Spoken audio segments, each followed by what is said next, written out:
Hey everybody, I have returned. I'm excited. My last video that I published, it's got almost 8,000 views.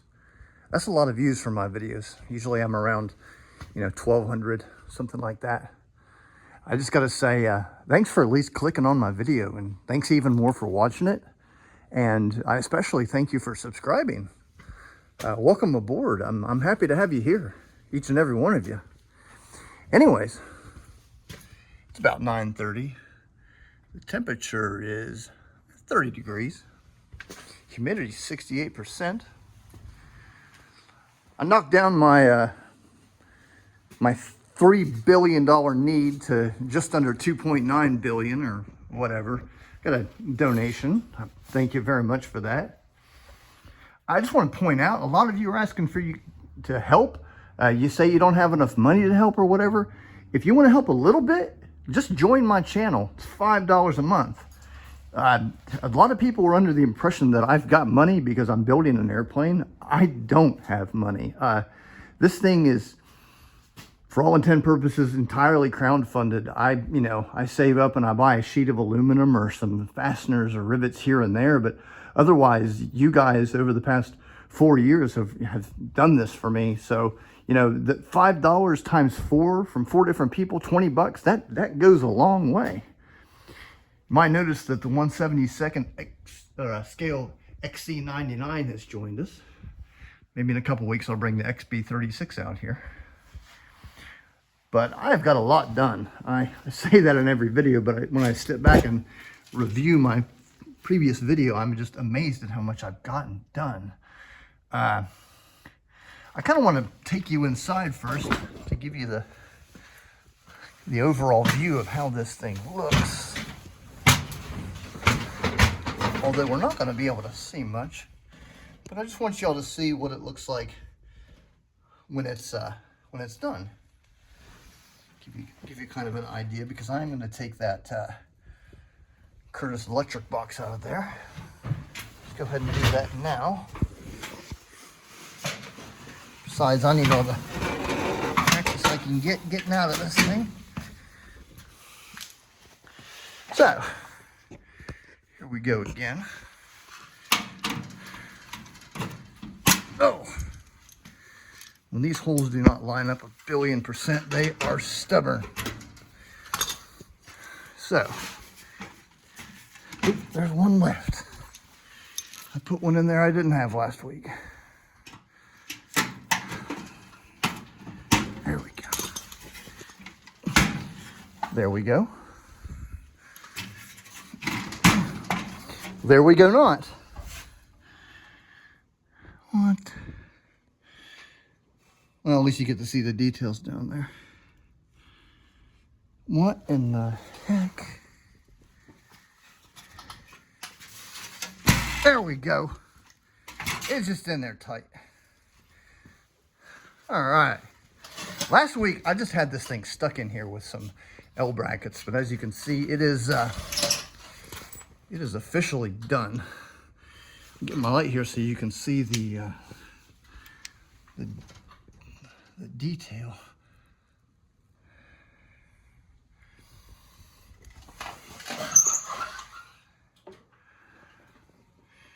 This thing, essentially, when you take the propeller box out, this drops down for maintenance, so you can pull it right out of there.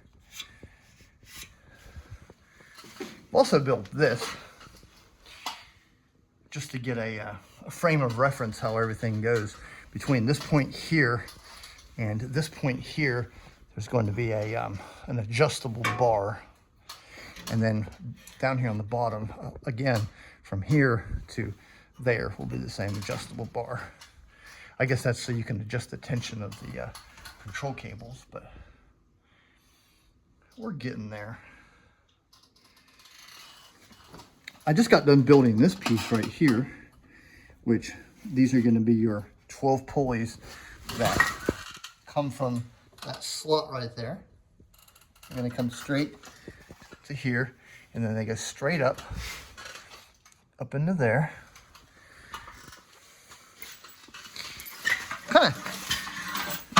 Kind of neat how this guy, he works. It's slightly different from the IPB in that the forks are a little long. I suspect it's because the placement of my corrugated aluminum floor may be too far up. So it should cut off about right there, but I designed it so you can rivet it here and rivet it there. With all that welding, getting those holes to line up has been really fun.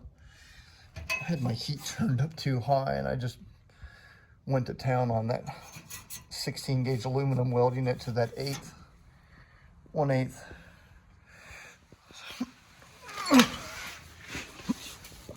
Let's go back up here and look at where I am now.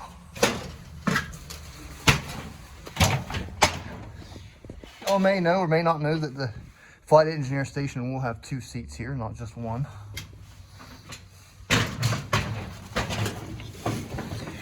So, yesterday when I got all that stuff done down there, I kind of got up here and got a little worried what I was looking at, because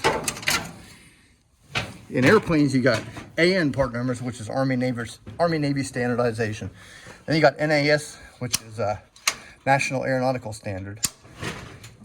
With the AN, with a -2, it typically indicates around 2 inches. So there's an NAS-2 and an NAS-4, and there's 3.5 inches from here. So I was like, oh no, there's supposed to be a 4-inch pulley here. That's not going to fit. So I kicked back and just stared at this and wondered what I did wrong, because I've got really good dimensions in this area. And then I went into the IPB, got the exact part number. Turns out that an NAS-4 is less than 2.5 inches for the big one, so he'll fit in there great. And then there's the other one, the -2, is only like 1 3/8 inches.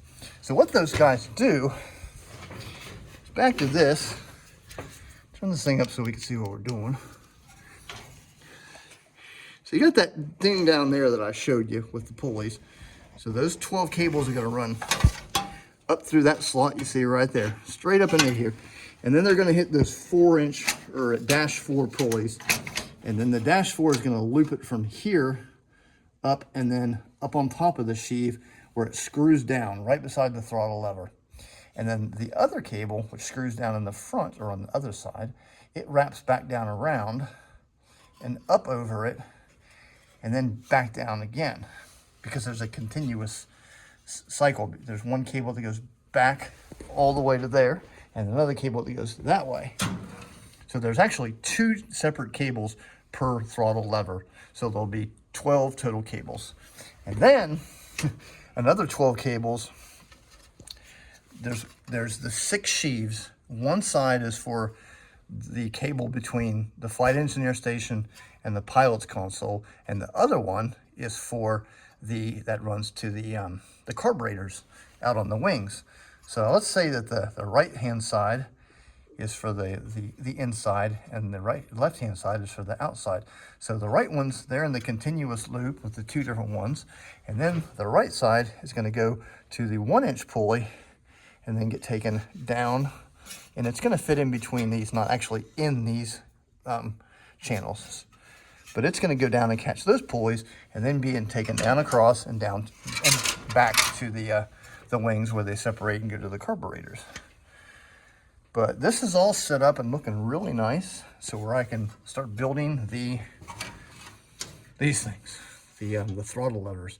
Going to be, I think, about 4.5 inches, 4.750, and they're going to be made out of tubing with hopefully 3/8 inch wall thickness. 1/4 inch will work, where I can put the sprockets in there and machine the